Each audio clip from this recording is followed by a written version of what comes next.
সবসময় হাসি খুশি থাকা মানে যে তার মধ্যে কোনো কষ্ট নেই তা কিন্তু না। দুঃখ কষ্ট সবারই আছে, কেউ সেটা প্রকাশ করে কেউ প্রকাশ না করে চলার চেষ্টা করে। তো আমার হচ্ছে গিয়ে যেহেতু আমি গাছ রোপণ করি বা গাছ রোপণ করতে ভালো লাগে, তো গাছগুলোকে সুন্দর করে এখানে রোপণ করেছিলাম। তো আনফর্চুনেটলি আমার মরিচ গাছ যেটা আছে মরে গেছে, কিন্তু এই যে গাছটা দেখতে পাচ্ছ এটা কীভাবে জানি বেঁচে গেছে আমি জানি না। এটা ডাল ভেঙে নিয়ে রোপণ করতে আমি কখনো কল্পনা করিনি এই গাছটা আর কি বাঁচবে। দেখা গেলো আজকে এসে মরিচ গাছটা দেখে যতটা খারাপ লাগছে এই গাছটা দেখে ততটাই ভালো লাগছে। তো দুইটার ভালো প্লাস খারাপ লাগা প্লাসে মাইনাস হয়ে গেছে।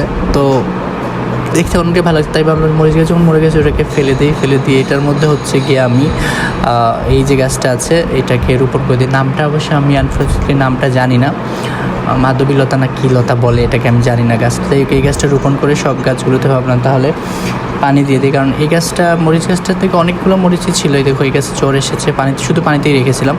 মরিচ গাছটা থেকে অনেকগুলো মরিচই আমরা খেয়েছি, বাট এভাবে যে এখন যে মরে যাবে তা কল্পনা করিনি।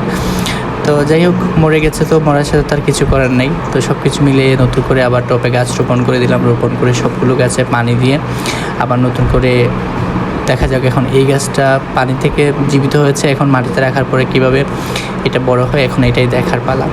তো যেটা বলতেছিলাম, খারাপ লাগার মধ্যে অনেকে থাকে যে তুমি তো সবসময় হাসি খুশি থাকো, সবসময় সুন্দরভাবে চলাফেরা করো, তোমাকে দেখতে মনে হয় না তোমার কোনো দুঃখ কষ্ট আছে। ভাই আমারও আছে দুঃখ কষ্ট। সো থ্যাংক ইউ সবাই।